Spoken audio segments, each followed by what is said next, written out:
Troca, guerras e alianças. A formação do Brasil com os povos indígenas. Imagine o início da colonização do Brasil não como uma conquista unilateral, onde os portugueses simplesmente impuseram sua vontade, mas como uma negociação complexa e constante. Uma dança delicada e muitas vezes violenta de trocas, guerras e alianças. É essa a história contada neste capítulo. A história de como a sociedade colonial foi construída com os povos indígenas, e não apenas contra eles. Os portugueses chegaram a uma terra vasta e desconhecida. Sozinhos, eram poucos. Rapidamente perceberam que precisavam dos habitantes desta terra para sobreviver e para fazer seus projetos darem certo. Precisavam de guias, de comida, de soldados e de trabalhadores. Mas não eram os únicos europeus interessados. Franceses, holandeses e ingleses também cobiçavam estas terras, e todos eles disputavam ferrenhamente a aliança dos grupos indígenas. Para os povos nativos, essa concorrência europeia abria um leque de possibilidades. Eles podiam escolher seus aliados, jogar um lado contra o outro e negociar seu apoio. No entanto, isso também os arrastava para conflitos alheios, forçando escolhas difíceis. Aliar-se a um estrangeiro ou fugir para o interior inexplorado. Diante desse cenário, a coroa portuguesa precisou criar uma política. Como usar a mão de obra indígena sem afastar os aliados essenciais para a defesa? A solução foi dividir o mundo indígena em duas categorias legais. De um lado, os índios amigos. Estes teriam liberdade. Receberiam terras para viver em aldeamentos supervisionados principalmente pelos jesuítas, e suas lideranças seriam honradas com títulos e privilégios. Em troca, lutariam ao lado dos portugueses e trabalhariam em suas obras. Do outro lado, os índios inimigos. Estes podiam ser escravizados. A justificativa vinha principalmente de dois mecanismos: a guerra justa, declarada contra grupos que atacassem os portugueses, e o resgate, que era a compra de prisioneiros que outros grupos indígenas iriam executar. É crucial entender: essas categorias não eram fixas. Muitas vezes, grupos eram declarados inimigos simplesmente porque os colonos cobiçavam sua mão de obra.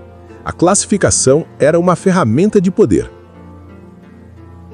No início, a relação econômica se deu pelo escambo, a troca de mercadorias. Os portugueses ofereciam ferramentas de metal, tecidos coloridos, espelhos e miçangas.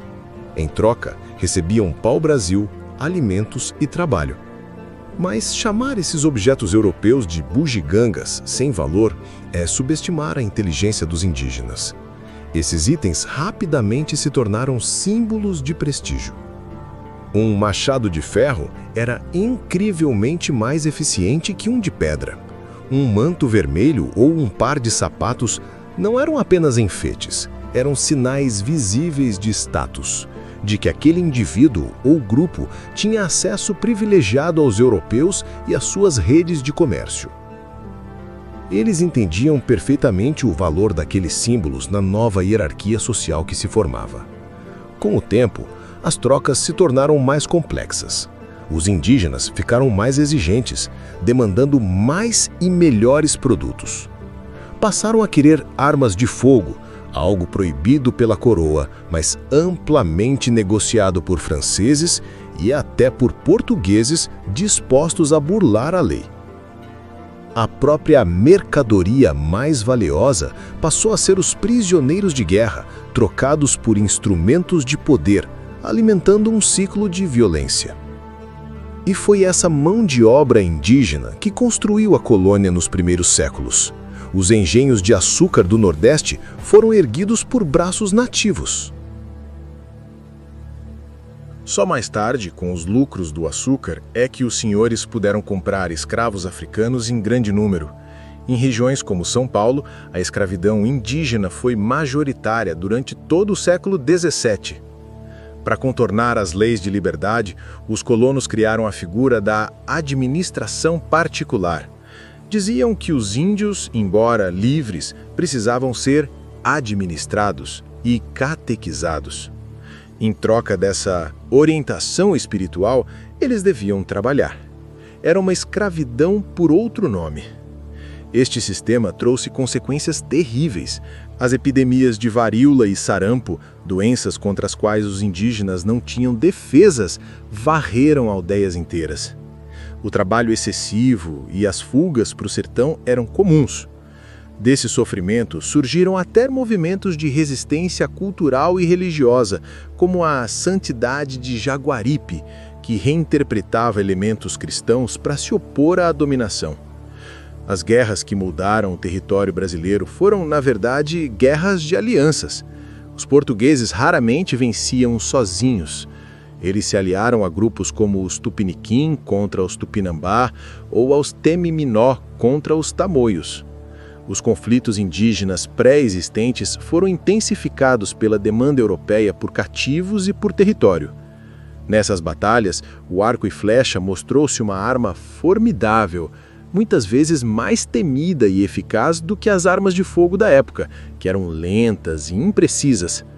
Os portugueses, inclusive, tiveram que se adaptar, criando coletes acolchoados para se proteger das flechas. A participação nessas conquistas foi fundamental para todos.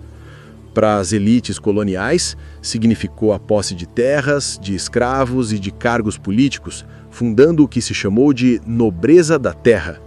Para os líderes indígenas aliados, significou honra, prestígio e poder dentro do novo sistema.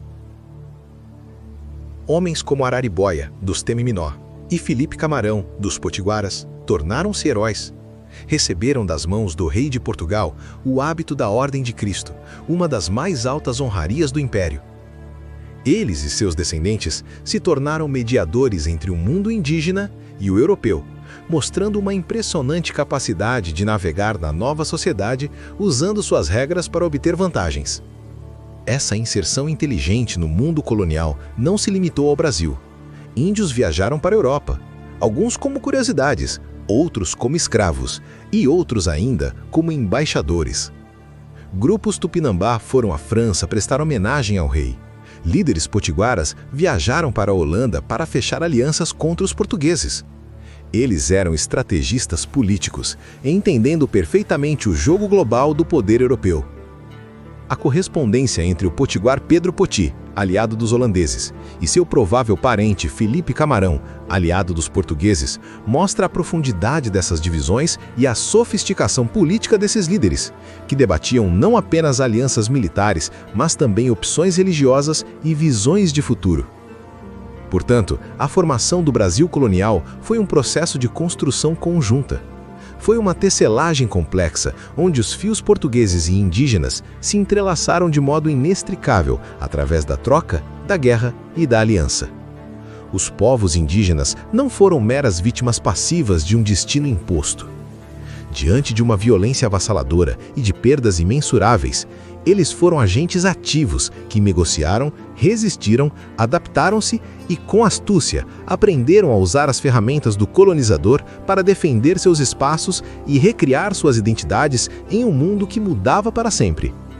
A história do Brasil é, em grande medida, também a história dessa negociação.